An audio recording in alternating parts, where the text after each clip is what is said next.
새로운 회사와 프로젝트에 빠르게 적응하는 방법이라는 주제로 발표를 준비한 이태현입니다.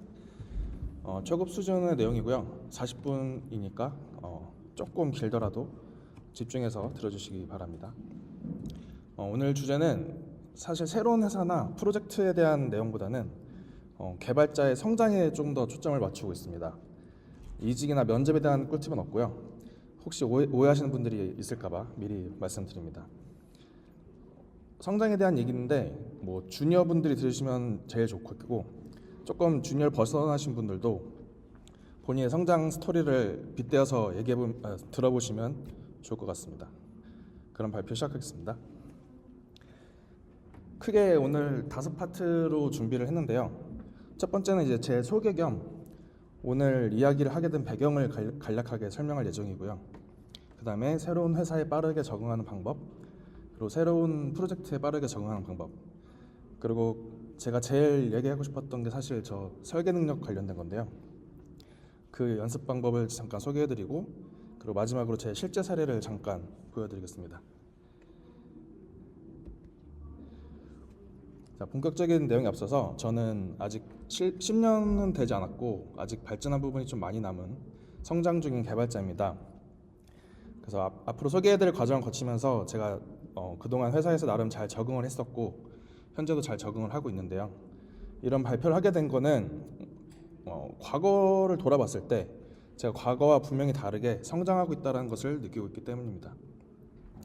그 성장을 사실 이런 컨퍼런스에서 그 인풋 같은 거를 많이 경험을 했어요. 그래서 그런 것들을 이제 이번에는 출력을 하면서 더 성장을 할 수 있지 않을까 해서 이런 자리에 섰고요. 이 자리를 빌어서 저에게 도움을 주신 많은 분들께 고맙다는 말 꼭 전하고 싶습니다. 사진 속에 저는 2018년도에 레츠 스위프트에 제가 처음 참여했을 때예요. 그래서 그때는 제가 사회자 역할을 맡았었는데 그때는 스태프여가지고 강단에 쓰긴 썼었거든요. 근데 이제 연사자로 처음 참여를 하게 돼서 감회가 새롭습니다. 왼쪽은 제 커리어인데요. 처음에는 이제 그 굿비전을 통해서 백엔드를 했었고, 그 뒤로는 제가 이제 그 위에 퇴사를 하고 공부를 하고 나서 이제 iOS로 전향을 했습니다. 근데 저는 운이 좋게 그동안 모든 회사를 다니면서 사수를 좀 잘 만났어요. 그래서 그 사수분들이 모르는 개념들을 좀 잘 알려주셨고 제 질문에 되게 거침없이 대답을 해주셨습니다.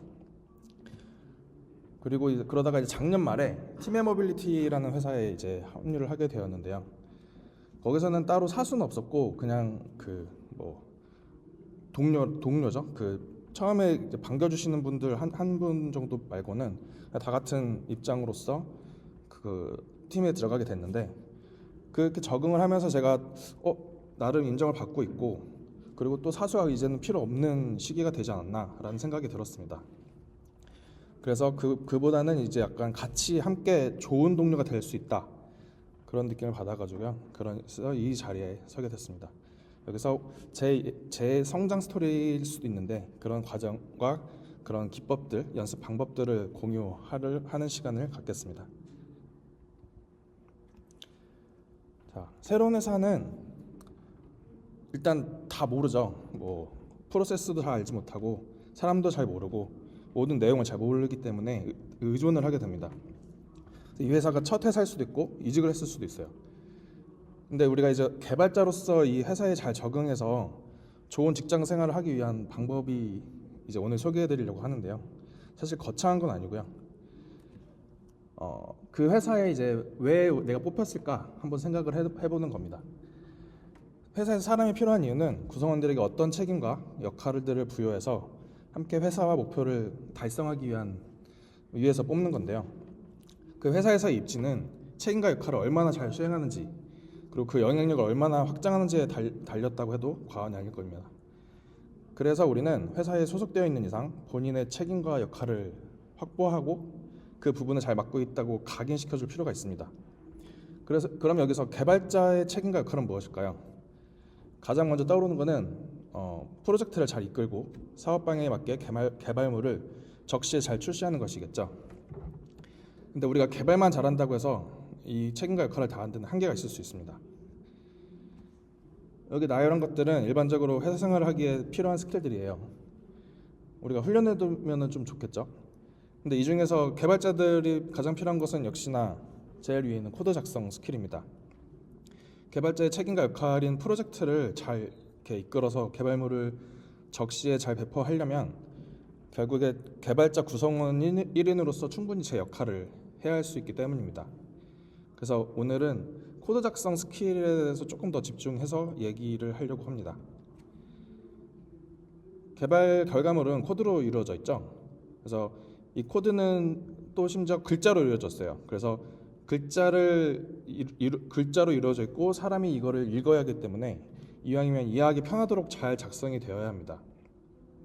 그럼 이해하기 편하다는 것은 어떤 걸까요?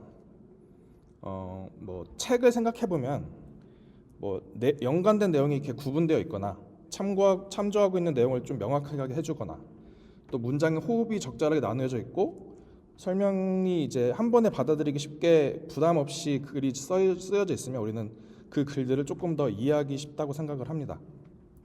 그래서 이거를 다시 코드로 생각을 해보면 사람들이 이해하게 작성을 하는 우리가 훈련해야 되는 스킬이 어떤 게 있냐라고 다시 한번 생각을 해보겠습니다. 자, 코드를 작성하는 스킬은 제가 크게 두 가지로 생각을 해봤어요.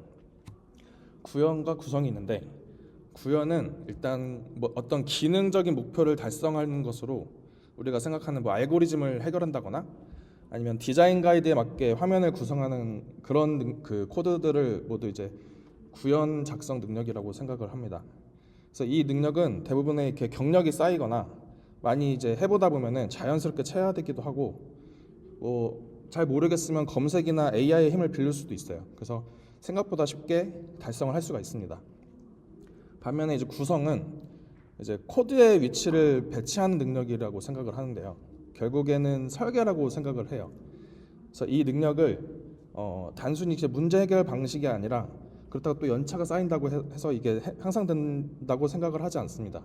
그래서 의도적으로 우리가 좋은 방이 되도록 훈련을 해서 체화시켜야 되는데 그래서 오늘의 부주제가 설계 능력 향상을 위한 연습 방법인 이유입니다. 새로운 프로젝트에 대해서 이야기하면서 설계 능력을 향상시킬 수 있는 방법을 좀 더 구체화해 보겠습니다. 먼저 이제 여러분들이 들으면서 머릿속에 생각하는 이제 생각을 좀 통일시키기 위해서 제가 이제 프로젝트라는 언급을 몇 번 할 건데 여기에 대한 정의는 그 iOS 앱을 만들기 위해서 그 코드들의 모음이라고 생각을 하면 될 것 같습니다.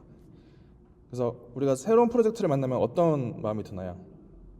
뭔가 어떤 사람은 이게 두려울 수도 있고 어떤 사람은 설렐 수도 있겠죠.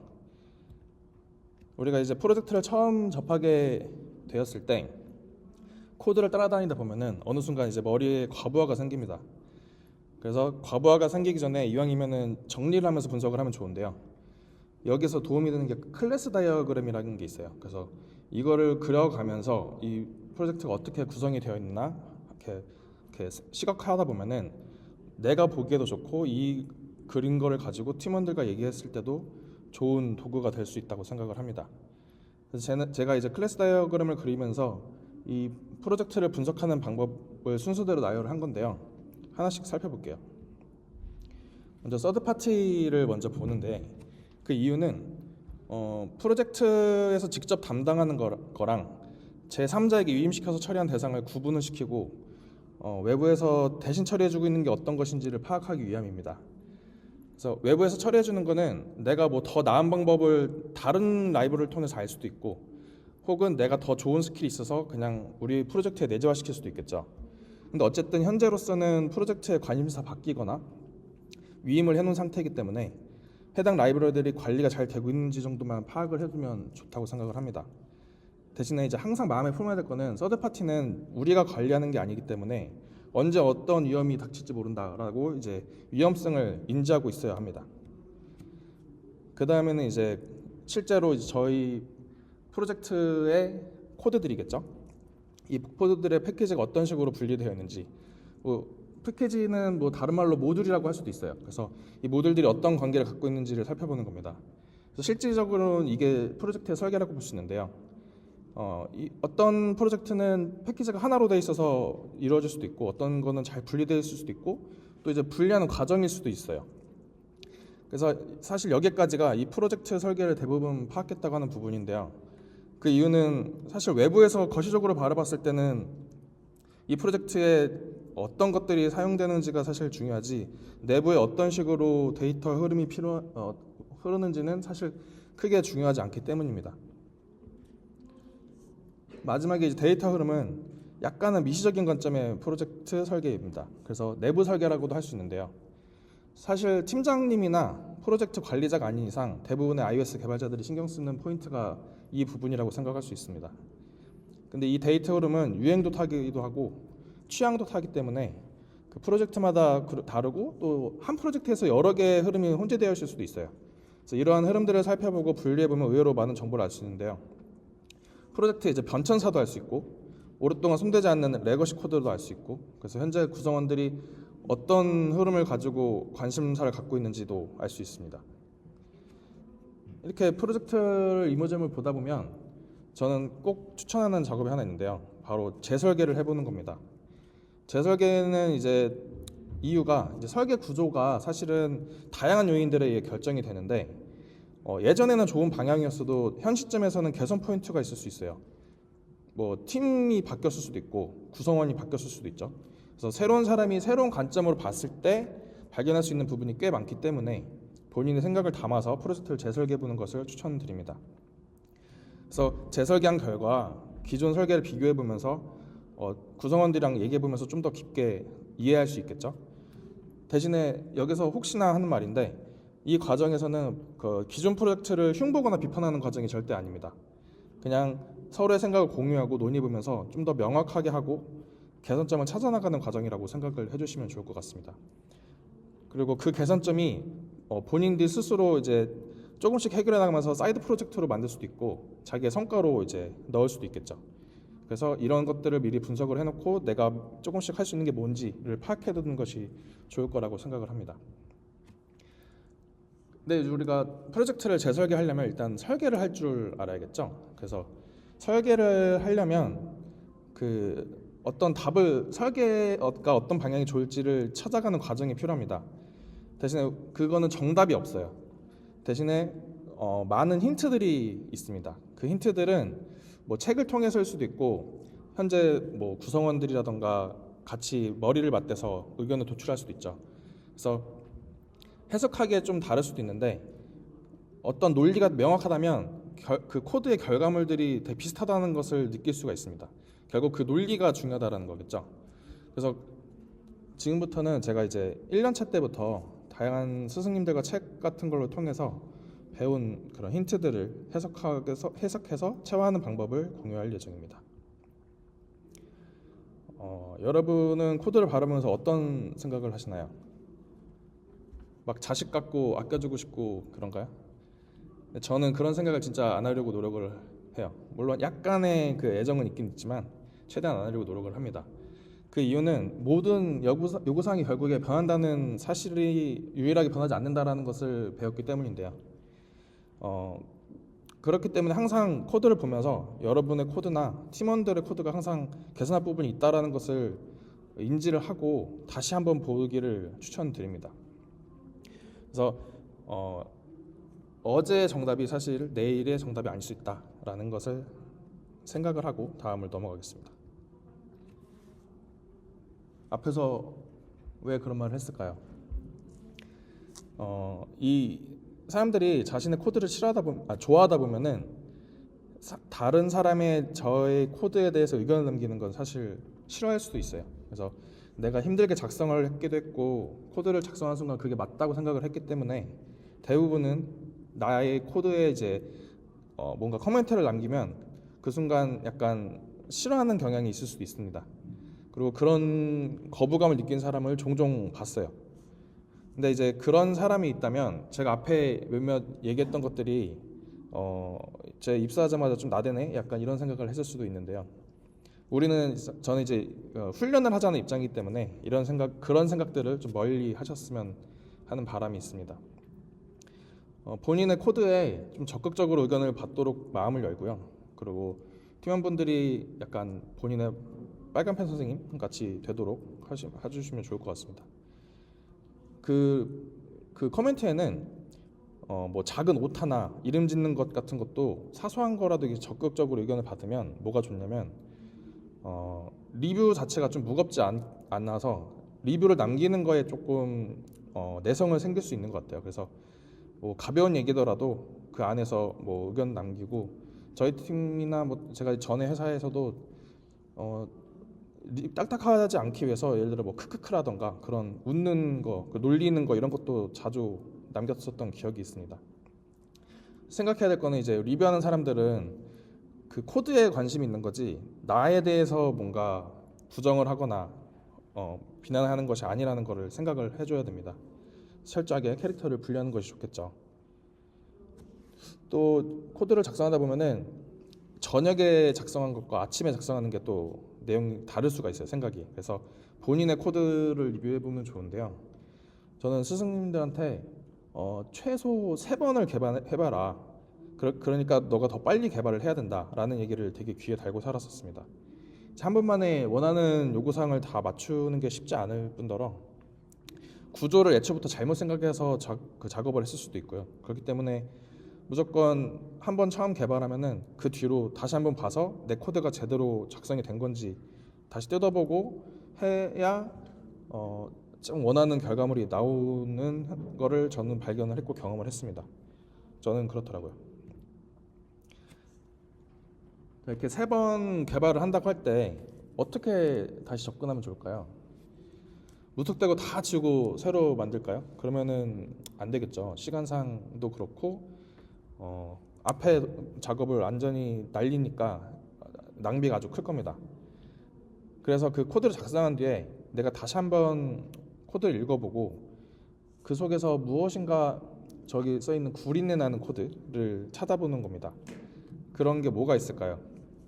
책에서는 코드 스멜이라는 표현이 있는데 그 코드 스멜 중에서 우리가 좀 찾기 쉽고 코드 재설계에 가장 접근할 만한 시작점이 될 만한 포인트 3가지를 가지고 와봤습니다. 하나씩 살펴볼게요.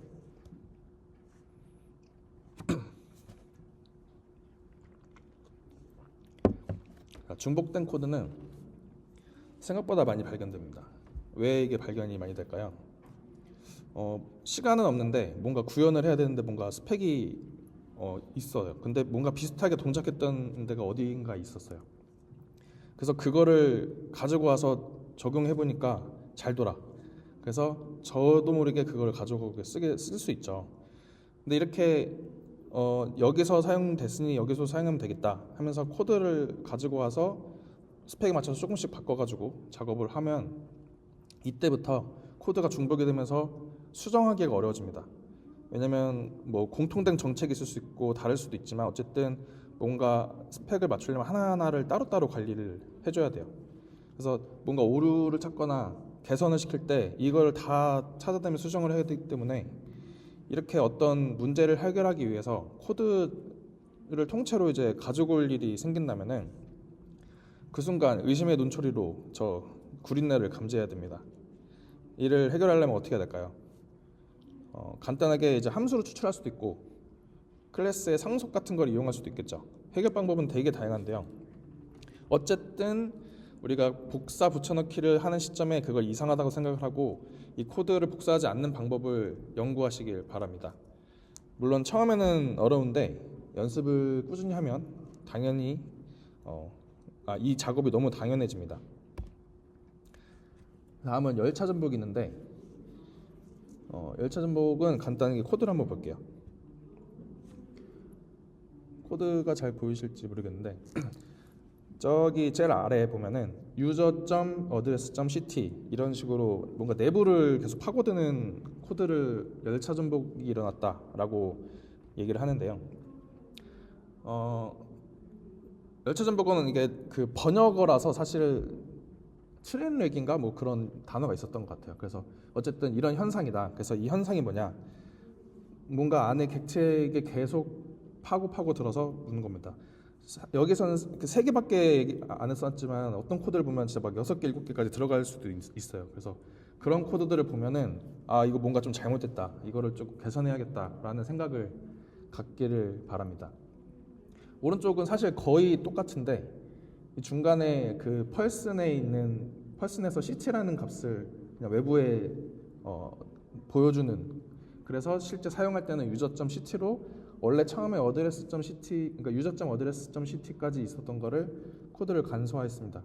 이렇게 보면 되게 쉬워 보이죠? 그리고 별거 아닌 것 같죠? 근데 이제 이게 코드가 많아지고 복잡해지면 복잡할수록 이 코드의 힘을 알게 됩니다. 이 펄슨에서 자기가 원하는 값만 드러내고 나머지는 감출 수 있는 이 캡슐화의 시작점인데요. 그 캡슐화 관련돼서, 그리고 이렇게 코드를 관련돼서는 그 디미터 법칙이라는 거를 찾아보면 조금 더 내용을 자세히 알 수 있을 거예요. 그래서 뭔가 문제를 해결 방법을 생각할 때 뭔가 파고들지 말고 이 펄슨 객체 자체한테 내가 이제 요청을 한다. 나는 저 CT 값을 얻고 싶어. 그래서 CT를 줘라고 요청을 한다는 관점으로 접근을 하면 좋을 것 같습니다.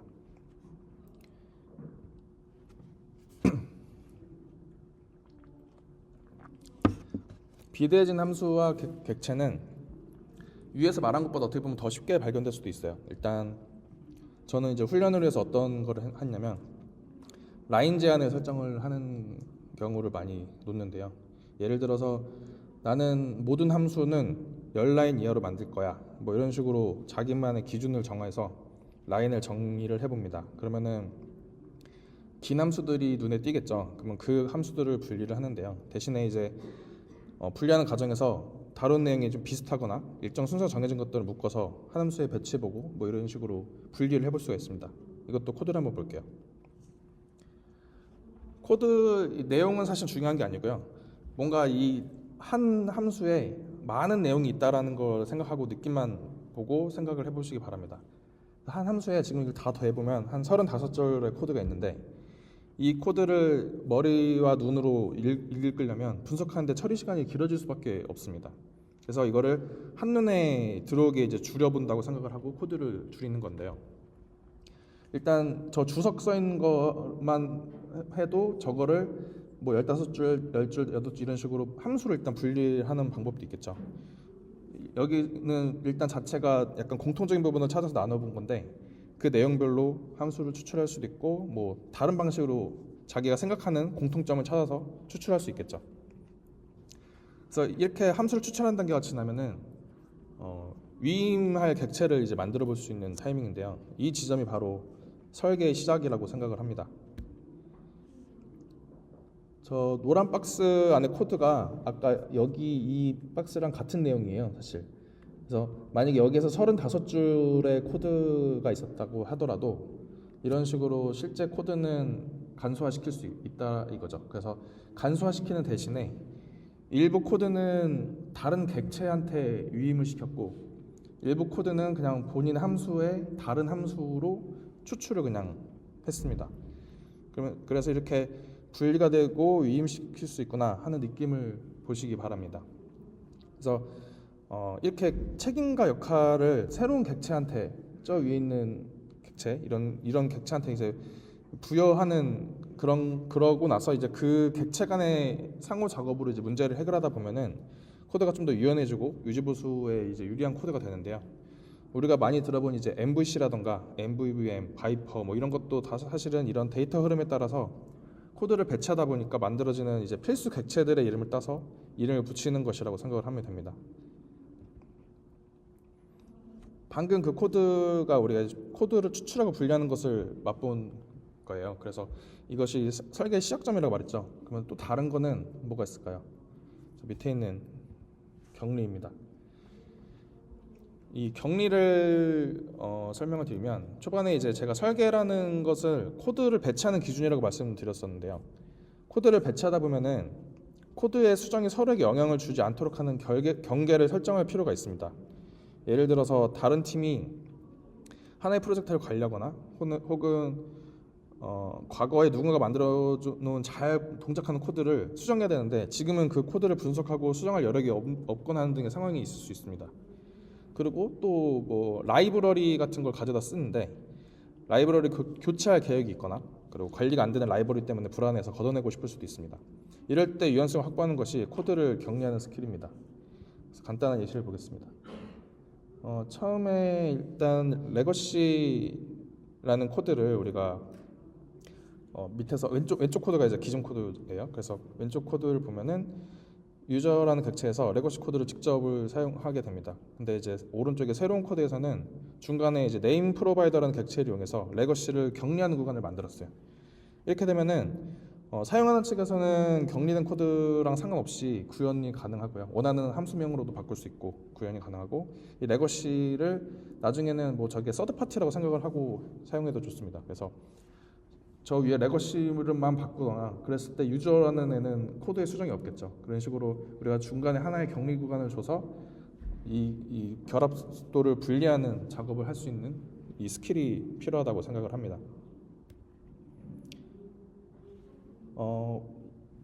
혹시 디자인 패턴에 대해서 공부를 해보셨을지 모르겠는데, 이렇게 앞에서 얘기했던 추출이랑 격리를 하는 과정을 하다 보면은 코드 스타일이 비슷한 스타일이 나온다고 합니다. 그래서 그러한 스타일들을 정리해둔 게 바로 디자인 패턴인데요.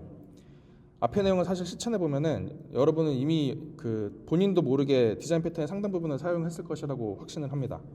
근데 그 얘기는 디자인 패턴을 공부하다 보면은 그 코드 추출이랑 격리에 대한 힌트를 얻을 수 있다는 얘기인데요. 누군가 이제 시험 솔루션을 풀어놨다고 생각하시면 될 것 같습니다. 근데 이제 우리가 디자인 패턴에 너무 매몰되지 않아야 되는데요. 패턴에 이제 억지로 끼워 맞춘다거나 코드를 분리하는 과정에서 이제 목표가 뭐 패턴에 대한 목표로 바뀌면 안 되겠죠. 그래서 내가 패턴을 몰라도 작성했던 코드가 알고 보니까 그 패턴이더라 하는 경우가 사실은 더 많아야 된다고 생각을 합니다. 이러한 이유 때문에 사실 디자인 패턴을 몰라도 된다는 이야기를 하고 싶은데요. 그거는 이제 디자인 패턴을 처음 만든 사람은 생각해보면 답이 있어요. 그들은 사실 패턴에 대한 존재를 모르고 코드를 이제 책임과 역할에 따라 분리를 하다 보니까 비슷한 코드 패턴이 나오는 걸 발견하고 그것을 정리한 게 이제 디자인 패턴이라고 생각하면 됩니다. 근데 이제 저는 개념은 좀 공부해 보시는 걸 추천드리는데요. 바로 용어가 통일될 수 있기 때문입니다. 어떤 코드를 보고 리뷰를 하거나 혹은 뭐 설계를 논의함에 있어서 일일이 이 코드는 이 파일로 분리되고 이런 함수를 써서 이런 추상화를 거치고 막 이런 식으로 복잡한 얘기를 하는 것보다는 이런 패턴으로 구현했으면 좋겠습니다. 이런 패턴으로 구현되어 있습니다. 하는 식으로 개발자들 사이에서 약속된 용어로 활용할 수 있기 때문에 한 번쯤은 공부해 보시기를 추천드립니다. 코드를 분리하다 보면은 자연스럽게 이제 모듈화에 관심이 생기게 되는데요. 이게 사실은 이렇게 추출하고 관련 있는 코드를 묶고 격리하는 과정이 바로 그냥 모듈화의 본질이라고 생각을 하기 때문입니다. 모듈화를 달성하기 위한 가장 쉬운 실천 방법은 사실 그 접근 제어자를 잘 쓰는 것에 있다고 생각을 합니다. 스위프트에 있는 6개의 접근 제어자인데요.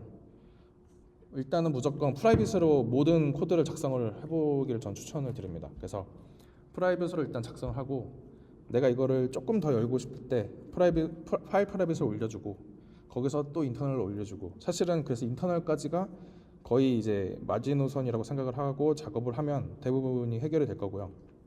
근데 여기서 또 저 인터널을 아무나 이제 접근하는 걸 또 실을 수가 있잖아요. 그때 이제 모듈화가 진행이 됩니다. 그래서 인터널로 뭔가 접근을 못하게 하기 위해서 모듈을 추출을 해서 모듈을 분리를 하는데, 그 모듈 간에 또 통신이 필요할 때는 패키지를 우리가 사용할 수 있어요. 그래서 패키지를 이용해서는 우리가 뭐 SPM 같은 걸 사용한다 그러면은 SPM에서 한 패키지 내에 모듈이 여러 개 있을 때 그 모듈 간의 통신을 패키지 내에서 할 때 저 패키지 키워드를 사용하면 좋습니다. 그리고 퍼블릭 같은 경우는 아마 대부분 서드 파티 앱을 라이브러리 같은 거 사용할 때 많이 쓰실 텐데 그냥 다 오픈됐다고 생각하시면 사실 무리가 없을 거예요. 근데 이제 여기서 한 단 더 나가서 오픈이라는 게 있잖아요. 그 오픈은 뭐 상속이라던가 그 객체를 좀 더 활용할 수 있는 방법이다 보니까 이거는 퍼블릭과 오픈은 사실은 여기에는 제가 적지 않았지만 파이널에 좀 더 집중한 내용이라고 볼 수 있는데요. 저는 사실 이 접근 제어자뿐만 아니라 모든 클래스에는 파이널을 무조건 붙여라 라고 항상 말을 합니다. 그래서 그거를 하면은 내가 파이널이 없어야 되는 시점, 그리고 그렇게 되면은 퍼블릭 중에서도 오픈이 필요한 시점, 이런 식으로 모든 그 클래스들을 자기가 원하는 식으로 공개를 할 수 있는데 그게 사실 캡슐화의 시작이라고 생각을 합니다. 이렇게 되면 설계가 되게 세분화될 것입니다. 연습 방법을 좀 풀어볼게요. UI랑 관련된 훈련인데요. 저는 UI 레이어를 분리하는 것을 좋아하는데 일단은 UI 킷이나 스위프트 UI를 임포트해야 되는 걸 다 UI 레이어로 보고요. 그 외에는 이제 분리를 하는 겁니다. 그래서 뷰를 그릴 때 많은 데이터가 필요한데 그 데이터들은 UI 요소가 담기지 않도록 하고 하는 것이죠. 그래서 간단히 이제 예를 보면 처음에는 제일 왼쪽에는 그냥 순수하게 코드를 작성했고 아마 오른쪽 코드 정도는 우리가 서버에서 뭔가 데이터를 받아서 그린다고 할 때 흔히 볼 수 있는 그런 코드일 겁니다. 다음 한번 더 볼게요. 그 다음 코드가 저 왼쪽 건데 여기서는 이제 제가 그 텍스트 컬러랑 컨테이너 하이트를 이제 외부에서 정해주도록 변경을 했어요. 그래서 이렇게 되면은 특정 조건에 따라서 색상이나 높이까지 컨트롤할 수 있겠죠. 그리고 오른쪽은 좀 더 다이나믹하게 뷰를 구성했는데 예를 들어 뭐 배치를 수정해서 가로 모드냐 세로 모드냐 이런 거를 구분할 수 있게 했고요. 이런 식으로 지금 여기 저 뷰는 UI이고 그 위쪽은 뭐 뷰 모델까지도 UI로 생각할 수도 있지만 어쨌든 이런 식으로 분리를 하다 보면은 내가 필요한 로직과 UI를 구분할 수 있는 그 스킬들이 생길 것입니다. 다음 연습 방법인데요. 꼬리 재기 함수라는 걸 아실지 모르겠지만 어떤 거냐면 그냥 재기 함수인데 리턴 할 때 이제 재기를 하면 그 꼬리 재기 함수라고 불려요. 그래서 이 꼬리 재기 함수랑 포문은 1:1 전환이 가능한데요.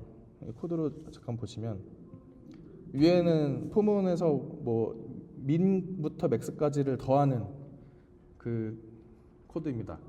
근데 이거를 우리가 그 꼬리재기 함수로 변환을 시키면 동일한 역할을 할 수 있는 코드겠죠. 근데 이거를 왜 연습을 해보라고 하냐면 사실 머릿속에서 저거 하는 게 더 쉽고 더 빠를 수도 있어요. 근데 이 아래 코드를 자꾸 연습을 해봄으로써 죄송합니다.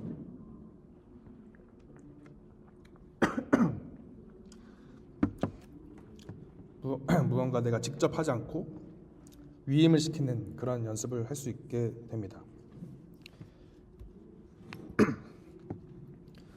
1:1 전환되는 게 또 있는데요. 템플릿 메소드 패턴이랑 전략 패턴입니다.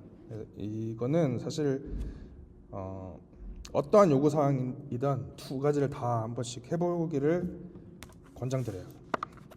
죄송해요. 잠시만요.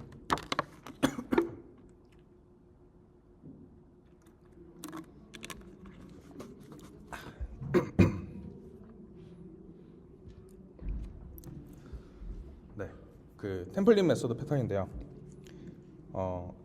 템플릿 메소드 패턴은 상속에 대한 개념이 들어가서 좀 알아두시면 좋다고 생각을 합니다.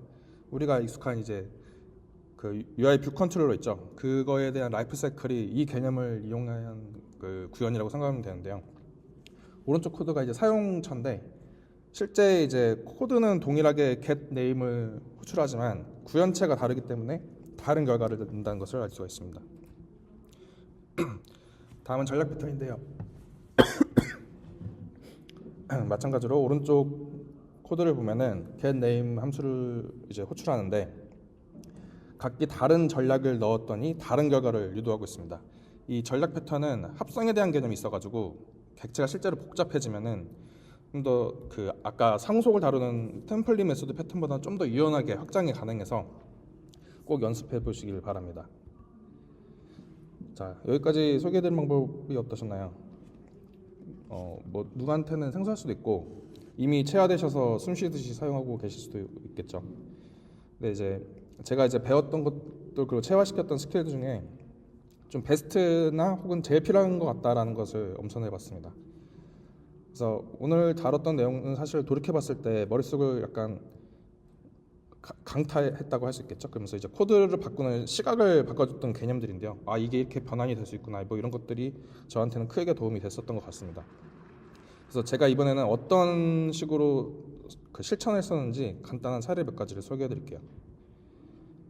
그래서 왼쪽에 보면은 중복 된 코드를 찾을 수가 있을까요?